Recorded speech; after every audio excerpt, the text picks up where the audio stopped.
नमस्कार, मैं हूं आपके साथ अंकिता पाल। बुलेटिन की शुरुआत करते हैं। हरियाणा के डिप्टी सीएम दुष्यंत चौटाला महेंद्रगढ़ जिले के गांव सलीमपुर तुर्कियावास पहुंचे, जहां पर मौके पर गांव के सरपंच आरती यादव के द्वारा मुख्य रूप से उप मुख्यमंत्री से गांव के गंदे पानी की निकासी की उचित व्यवस्था करवाने और गांव में ई लाइब्रेरी खोलकर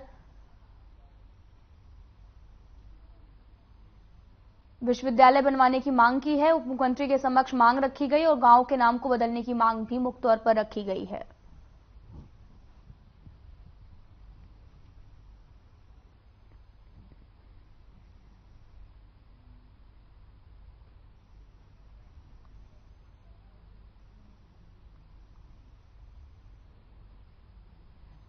संपर्क अभियान प्रदेश भर में चल रहा है। स्वच्छता अभियान के साथ साथ बूथ योद्धा बूथ सखी को कैसे गांव लेवल पर मजबूती से जोड़ा जाए, इसके ऊपर प्रदेश भर में कार्यक्रम कर रहे हैं। और आज उसी के अंतराल अटेली विधानसभा क्षेत्र के अंदर कार्यक्रम हुए। मुझे खुशी है कार्यकर्ताओं की मेहनत और जो जोश दिख रहा है, पार्टी संगठन बहुत मजबूत है। राजस्थान में एक घटना से संबंधित इन्वेस्टिगेटिव एजेंसियां उस पर अपना काम कर रही हैं और दूसरा मामला एक बहुत बड़े माइनिंग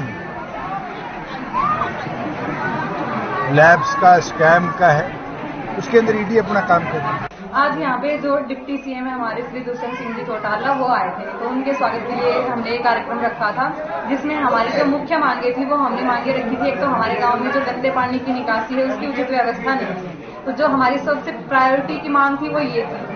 फिर दूसरी थी कि हमारे गांव में जो बच्चों के लिए ई लाइब्रेरी की मांग जो हमने पहले भी रखी थी मुख्यमंत्री जी के जन संवाद में, उस पर अभी तक कोई कार्रवाई नहीं हुई है, तो वो मांग रखी थी।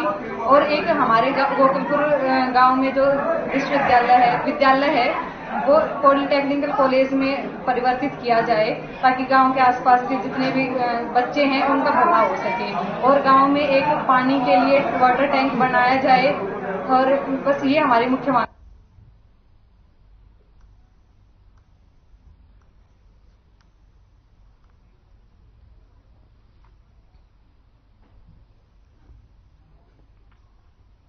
चंडीगढ़ में हरियाणा रोड सेफ्टी काउंसिलिंग की बैठक हुई, जिसकी अध्यक्षता मंत्री मूलचंद शर्मा ने की है। आपको बता दें कि बैठक के बाद मूलचंद शर्मा ने कहा कि लोगों की जान मान की कोई भी सुरक्षा की जिम्मेदारी परिवहन विभाग की होती है। दुर्घटना ना हो, सड़कें टूटी हुई ना हो, लोगों के ट्रैफिक नियमों की जानकारी देना, रोड सेफ्टी काउंसिलिंग का काम करना। शर्मा ने यह भी कहा कि ऐसे लोगों पर जो है वो जागरूक करना बहुत जरूरी है।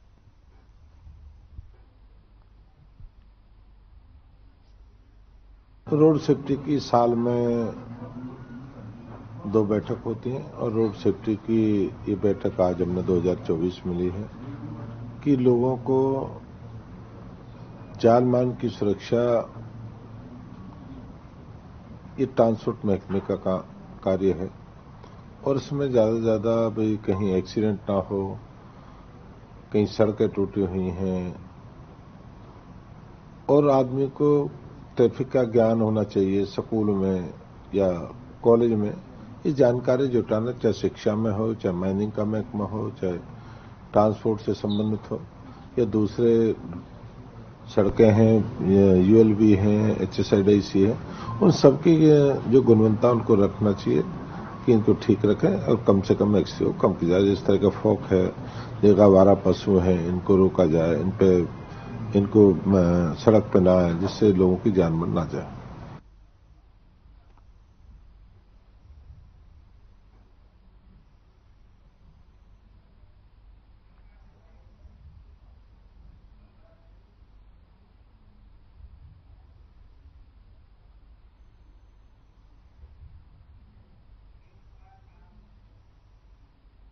खबर पलवल से है, जहां पर राष्ट्रीय राजमार्ग स्थित एक निजी होटल में प्रेस वार्ता को संबोधित करते हुए पूर्व मंत्री एवं कांग्रेस के वरिष्ठ नेता चौधरी करण सिंह दुलाल का बयान सामने आया। उन्होंने कहा कि जब से फरीदाबाद लोकसभा सीट के लिए उन्होंने अपनी दावेदारी पेश की है, तब से बीजेपी परेशान है और ये तय नहीं कर पा रही कि फरीदाबाद लोकसभा सीट से वह किसे जिम्मेदारी दे। साथ ही आपको बता दें कि प्रधानमंत्री अयोध्या में मर्यादा पुरुषोत्तम भगवान श्री राम के मंदिर का उद्घाटन करने जा रहे हैं और वे चाहते हैं कि इस शुभ अवसर पर उनके साथ उनकी धर्मपत्नी भी उपस्थित रहे। वहीं 7 जनवरी को पलवल की ब्राह्मण धर्मशाला में जिला स्तरीय कार्यकर्ता सम्मेलन का आयोजन भी किए जाने की जानकारी दी गई है।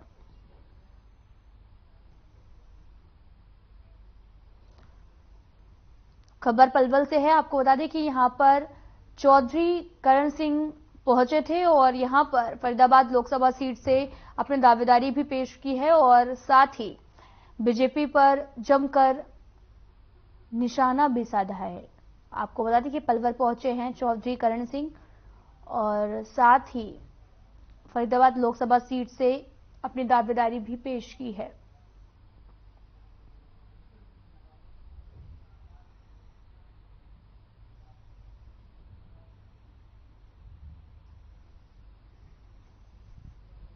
जो उम्मीदें इस सरकार से की जाती थी, इस हरियाणा में बनाने वाले इलाके के पलवल और फरीदाबाद के लोगों की वजह से सरकार बनी थी और आज सबसे ज्यादा बदहाली इन दोनों जिलों के 36 बिरादरी के लोगों की है।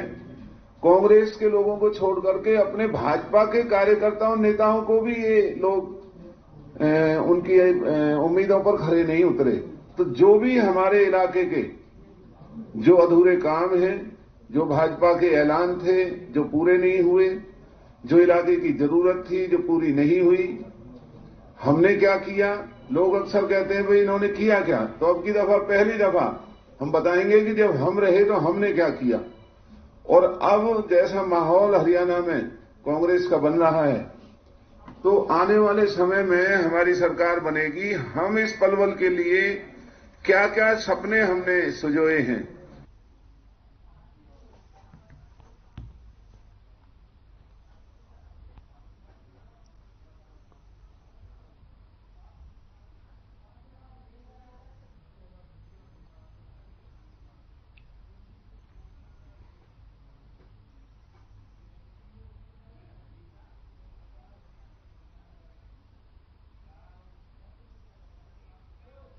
एक तरफ जहां पर हरियाणा के कई जिलों में ईडी की रेड चल रही है, तो वहीं यमुनानगर में भी ईडी ने दस्तक दी है।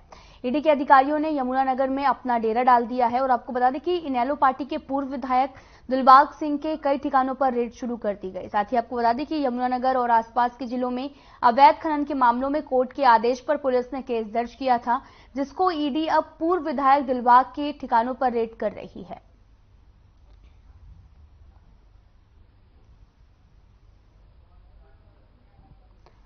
आपको बता दें कि यमुनानगर में ईडी ने दस्तक दी है। पूर्व एमएलए दिलबाग सिंह को यहां पर घेरा गया है और साथ ही कई ठिकानों पर रेड भी शुरू की गई है। आप तस्वीरें भी देख सकते हैं जो कि यमुनानगर की हैं, जहां पर यमुनानगर में ईडी की दस्तक हुई है और पूर्व एमएलए दिलबाग सिंह को यहां पर घेरा गया है और कई ठिकानों पर छापेमारी रेड की कार्रवाई की जा रही है।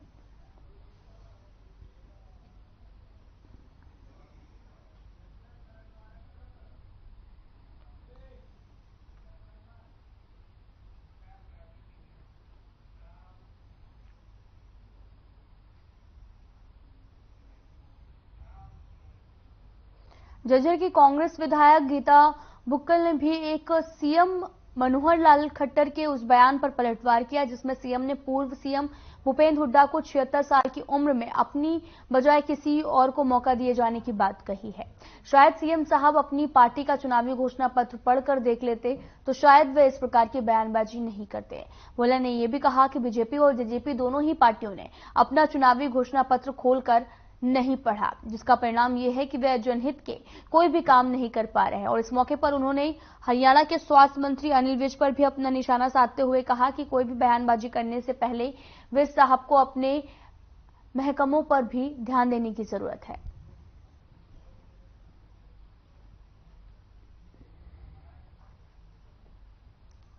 देखिए, नववर्ष जो है हमारे लिए, तो नववर्ष भी और चुनावी वर्ष भी कांग्रेस पार्टी हमेशा से मैदान में रहती है।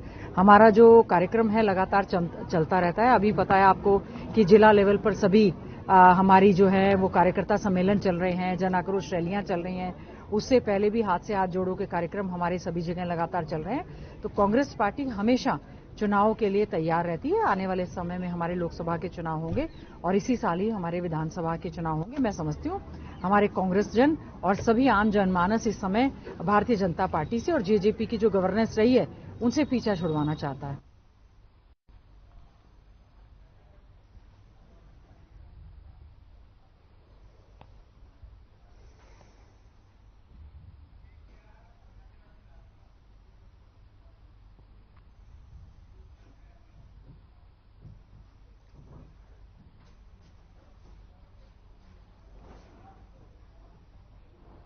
कुरुक्षेत्र के गांव देवीदासपुरा में विकसित भारत संकल्प और जन संवाद यात्रा पहुंची, जहां पर थानेसर विधायक सुभाष सुधा ने यात्रा का स्वागत किया और लोगों से जन संवाद भी किया। विधायक सुभाष सुधा ने कहा कि केंद्र और हरियाणा सरकार का उद्देश्य है कि जन कल्याणकारी नीतियों और योजनाओं का लाभ समाज के अंतिम व्यक्ति तक पहुंचाया जाए, ताकि इन योजनाओं के लाभ से वंचित लोग सरकार की नीतियों योजनाओं का लाभ उठा सकें। जब देश और प्रदेश के हर जरूरतमंद लोगों तक सरकारी योजनाओं का लाभ पहुंचेगा तो देश और प्रदेश विकास की राह पर तेजी से आगे बढ़ेगा।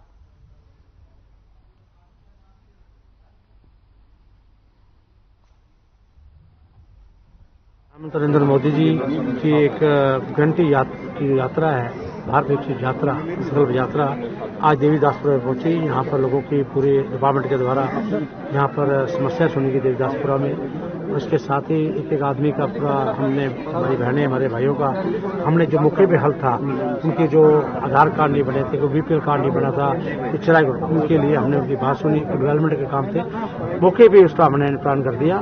फिर भी कोई रह गया उसको हम चंडीगढ़ भेज रहे हैं। ये प्रदेश के मुख्यमंत्री मनोहर लाल जी का, आदरणीय प्रधानमंत्री नरेंद्र मोदी जी का विजन है कि घर घर में जाकर अंत्योदय गरीब आदमी को बेनिफिट को मिलना चाहिए। ये बहुत बड़ी सोच है प्रधानमंत्री नरेंद्र मोदी जी की।